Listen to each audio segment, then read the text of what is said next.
Baik, yang pertama adalah masalah perceraian. Kami himbau kepada kaum pria agar menggunakan sifat kelaki-lakiannya. Sifat kelaki-lakian adalah sifat orang yang tabah, kuat, dan bisa ngayomi. Maka tandanya apa? Tidak mengobrol kalimat cerai. Maka laki-laki lemah adalah yang ngobrol kalimat cerai. Padahal sudah tuntunan dari baginda Nabi, kalau memang ada punya masalah, cerai satu, biar belajar saat itu. Kemudian beri cerai dua, biar belajar setelah itu. Baru nanti nggak bisa belajar, sang istri kasih cerai tiga. Lalu ada yang mencerai dengan cerai tiga lah ini. Kemudian ini yang pertama ya. Bagaimana jika ada laki-laki mencerai tiga? Pertama yang harus dicermati, ini kami himbau kepada para asatid juga dan yang lainnya. Jika ada pengaduan atau mengaku telah mencerai atau dicerai, wanita mengaku dicerai atau laki-laki pernah mencerai, maka tolong dicek kembali seperti apa sih kalimatnya. Sebab selama ini yang kami alami, banyak seolah-olah kalimat cerai ternyata belum kalimat cerai. Ya, jadi tolong dicek kembali apa yang diucapkan suami dan apa yang dengar seorang istri. Baru nanti diputuskan. Anggap saja betul seorang suami mengatakan dengan kalimat yang sharih, tidak ada kinayah, tidak ada sembunyi di dalamnya, maknanya jelas, lafadznya jelas. Misalnya seorang suami mengatakan kepada istrinya, engkau aku cerai tiga. Nah ini bagaimana? Mencerai tiga. Adapun mencerai tiga adalah jumhur ulama 4 madhab. Selebih itu adalah urusan yang mengambilnya. Kami hanya akan mengatakan di antara lingkup 4 madhab. Ada lingkup 4 madhab bahwa mengatakan cerai tiga dalam waktu satu waktu, maksud satu waktu itu selagi masih dalam masa iddah, maka itu akan jatuh tiga. Jadi bisa saja dicerai, seorang suami mengatakan engkau aku cerai tiga, langsung jatuh tiga. Atau mencerai tiga di dalam waktunya beda-beda tapi dalam masa iddah. Mencerai hari ini, kemudian selagi masih dalam iddah mencerai lagi, selagi dalam masa iddah mencerai lagi, maka jatuh tiga. Karena apa? Selagi dalam masa iddah dia masih seperti istrinya, maka cerai yang dijatuhkan kepada istri maka jatuh cerai. Berbeda jika wanita sudah keluar masa iddah, maka tolak tidak akan jatuh. Kenapa? Sudah bukan istrinya. Ini adalah yang ada dalam 4 madhab. Memang ada selama ini suara-suara diangkat bahwasanya tolak tiga jatuh satu adalah urusan Anda yang mengambil, dan itu bukan dari 4 madhab. Kami tidak akan sampaikan itu. Yang mengambil itu silakan urusan Anda dengan ulama tersebut. 4 madhab, madhab Hanafi, madhab Maliki, madhab Syafi'i, madhab Hambali, talak tiga yang dilakukan di satu majlis, yang dijatuhkan di satu majlis satu waktu, termasuk di dalamnya adalah selama masa iddah, maka jatuh tiga.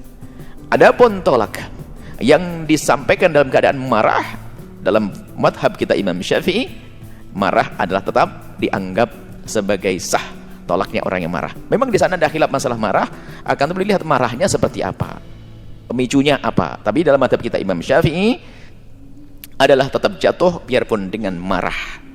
Sebab kita perlu membiasakan siapapun yang marah jangan melakukan hal-hal yang seperti itu. Makanya perlu melatih hati, lisan, jangan sampai gampang mengucapkan kalimat cerai dan kalimat cerai.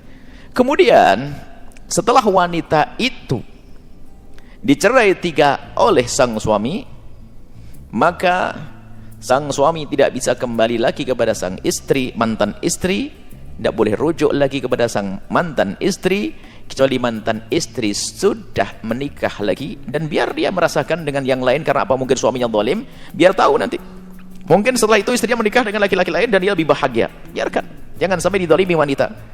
Nggak boleh dolim kepada wanita di bawah rengkuannya, didolimi, diseksa, dipukuli, nggak boleh.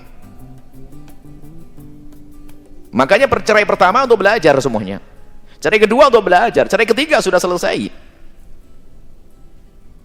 Kemudian setelah terjadi perceraian, cerai tiga, sang suami tidak boleh kembali kepada mantan istrinya, mantan suami nggak boleh kembali kepada mantan istri, kecuali mantan istri sudah menikah dengan laki-laki lain, sampai mohon maaf terjadi hubungan suami istri. Kemudian setelah itu kok suami yang berikut yang baru tadi mencerai setelah masa iddah, dan suami ini mencerai setelah iddah selesai ya.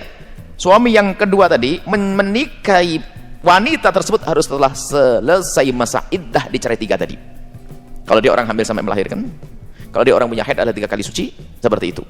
Kemudian dalam mazhab Syafi'i, kemudian setelah dinikahi oleh laki-laki lain, lah kok laki-laki mencerai dia dan sudah berhubungan, maka setelah itu wanita ini boleh kembali kepada mantan suaminya yang pertama setelah masa iddah nikah dengan mantan suaminya, dan setelah itu hitungan tolaknya masih utuh 3, balik lagi 0. Di sini baru balik lagi 0. Tapi kalau cerai satu, wanita dicerai satu kemudian masa iddah selesai, belum kembali, belum rujuk, maka nikah lagi, maka dihitung 1. tinggal 2 lagi. Yang kembali 0 adalah setelah selesai talak 3, kemudian ada muhalil, istrinya, mantan istri menikah lagi, lalu kembali lagi, dicerai, lalu kembali lagi, maka 0 lagi itu talaknya, masih 3. Kemudian yang lebih penting dari itu semua adalah kepada siapapun, kadang subhanallah, begitu mudahnya melakukan. Beberapa waktu yang lalu ada sebuah pertanyaan menyedihkan, ribut saja akhirnya setelah cerai hubungan sampai hamil. Astagfirullah, gila. Waktu suami istri ribut, setelah cerai malah melakukan zina.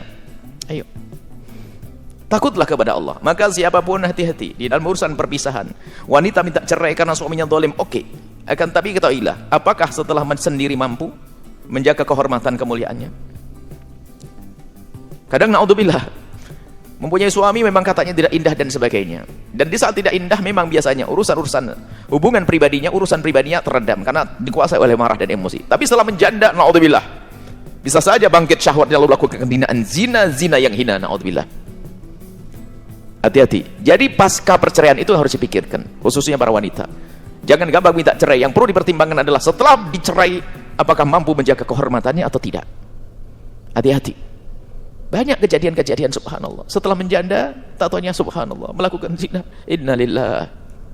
Kehinaan dan kehinaan. Semoga Allah menjaga semuanya. Ini adalah masalah perceraian yang harus perhatikan.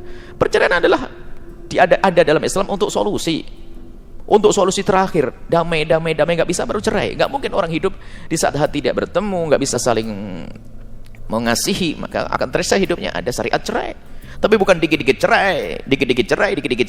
Baik, ini saja mungkin masalah perceraian, dan semoga Allah menjauhkan kita dari hal-hal yang semacam itu. Dan ingat, yang bercerai, nah kemudian tambahan lagi mumpung, kemudian perceraian di dalam Islam itu adalah tasrih bi ihsan.